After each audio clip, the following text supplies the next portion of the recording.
Good morning সবাইকে। মৌ কোথাকাও চ্যানেলে তোমাদের স্বাগত। আজকেও তোমাদের সাথে একটা ছোট্ট ব্লগ শেয়ার করব। জানি কদিন ধরেই তোমাদের সাথে কোনো ব্লগ শেয়ার করা হচ্ছে না, আর সেভাবে সময় হয়ে উঠছে না। আর কদিনই খুবই বৃষ্টি হচ্ছে। আজকে সকাল থেকেই বৃষ্টি শুরু হয়েছে। এই কটা দিন একসাথে বৃষ্টি হওয়ার জন্য বৃষ্টিটাকে আর ভালো লাগছে না। তো সকালবেলায় সব কিছু টিফিন করার পর মা এখানে রান্নার প্রস্তুতি নিচ্ছিল। তো আজকে একজন কাছের মানুষের জন্য দুটো আবদারি রান্নাবান্না আমি করব ভেবেছি। তার আগে তো মা আমার আবদারে এই ডিম কষাটা বানাচ্ছিল, আর এদিকে শাক ভাজা আর ডিম কষা এই দুটো রান্নাই হবে আজকে। সেই চিঠি যত লেখা থাকে একা একা, সেই গানের তো মা ওই দুটো রান্না করার পর আমি এখানে এই যে আবদারের রান্নার জন্য যা লাগবে সেটা নিয়ে বসেছি। আর এখানে লাগবে আলু। তো আমি এখানে আলুগুলোকে ভালো করে কুড়ে নিচ্ছিলাম এটাই করে। আর মায়ের এখানে ডিম কষা রেডি। মা দেখাচ্ছিল, দেখ এইভাবে বলেছিলি তো। আমি বললাম হ্যাঁ একদমই তাই। তো তারপর দেখছি দুটো পার্সেল এসে গেছে। ওদিকে দেখছি আলুটাকে ছুলে রেখেছিলাম ভিজিয়ে, আর এদিকে পার্সেলগুলো খুলে নিচ্ছি। তোমারই একা চিঠি, একা একা গান। মিশো থেকে না এই শাড়িটা নিয়েছিলাম, খুবই সুন্দর এসেছে। এইটার এই লাল কালারটা আমি নিয়েছি, আর মা এই কালারটা নিয়েছে। মা গায়ে ফেলে দেখছিল, খুবই সুন্দর লাগছে। আর শাড়িটা না খুব সফট। তোমরা যদি চাও আমি তোমাদের সাথে লিঙ্কটা শেয়ার করতে পারি। আর এদিকে বলছিলাম এই থালা বাটি গ্লাসটা করছিল। কেন করছিল বোন আমি জানি না, কিন্তু ও এই জিনিসটা নিয়ে বসেছে। ওকে একটু একটু শিখিয়ে দিচ্ছিলাম, আমি হেল্প করছিলাম। আমিও তো সেইভাবে পারি না, কিন্তু যেটুকু পারি ওকেও শেখাচ্ছিলাম।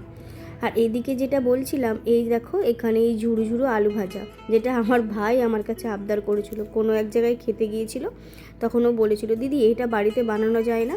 আমি তখন থেকেই ভেবেছিলাম একদিন ওকে বানিয়ে ঠিক খাওয়াবো। তো আজকে দিনটা ভেবেছি যে আজকে বাইরে বৃষ্টি হচ্ছে, চলো এই রান্নাটা ট্রাই করা যাক। তো সেই সব দিয়ে লাঞ্চটা কমপ্লিট করলাম, তোমাদেরও মেনুটা শেয়ার করলাম।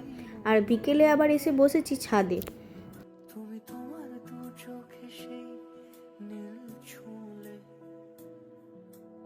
আমিতে ভাসিনি কোনো দিনও নীলে। তুমি তোমার দু চোখে সেই বিকেলে বৃষ্টি হচ্ছে না বলে ছাদটাকে বেশ দারুণ লাগছিল আজকে দেখতে। তো ছাদে কিছু সময় কাটিয়ে দেখলাম মা এখানে সন্ধ্যা দিয়ে দিচ্ছে।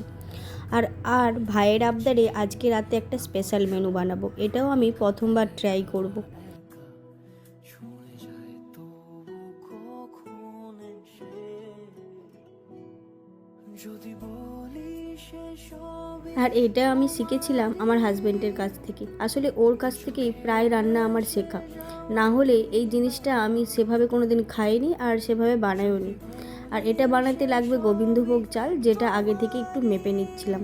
আজকে বানাবো বাসন্তী পোলাও আর চিকেন কষা। চিকেন কষাটা মা বানাবে, আমি প্রথমবারের জন্য ট্রাই করব বাসন্তী পোলাও। তো ইচ্ছে ছিল ওটাও ভাইকে রান্না করে খাওয়াবো, ভাই বলেছিল তাই।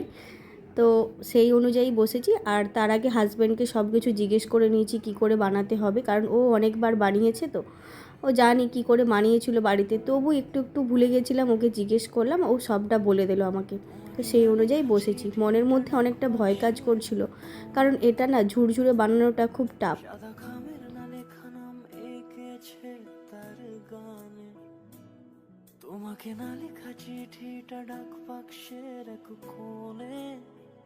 আর ও আমাকে সব কিছু গুছিয়ে বলে দিতে আমি সব হাতের কাছে গুছিয়ে রেখেছিলাম, তাহলে রান্নাটা করতে বেশ সুবিধা হবে। আর তারপর ওদিকে মা রেডি করছিল চিকেন কষাটা, কারণ মায়ের হাতে চিকেন কষাটা বেশি ভালো লাগে।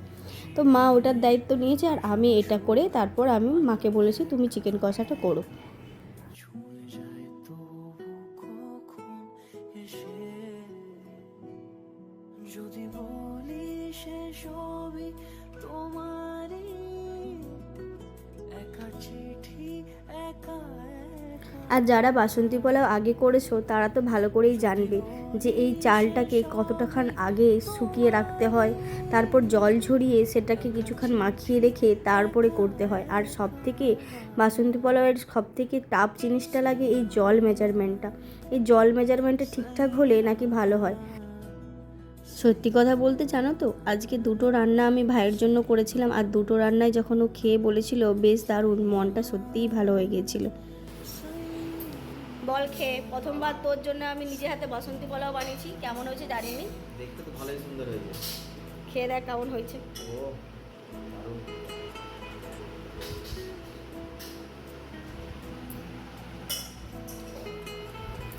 ঠিক আছে, ঝাল নুন মিষ্টি সব কিছুই। হুম এটা বুঝেছি। আর মা বানিয়েছে চিকেন কষা, কেমন হচ্ছে চিকেন কষাটা? চিকেন কষা আর হচ্ছে আজকের মেনু হচ্ছে বাসন্তী পোলাও। চিকেন কষাটা অসাধারণ হয়েছে। হুম, চলো আজকে ব্লগটা এখানেই শেষ করছি, রাতের ডিনারটা করে নিই, স্পেশাল ডিনার। দেখা হচ্ছে আবার একটা অন্য ভিডিওতে। আমি তো ভাসি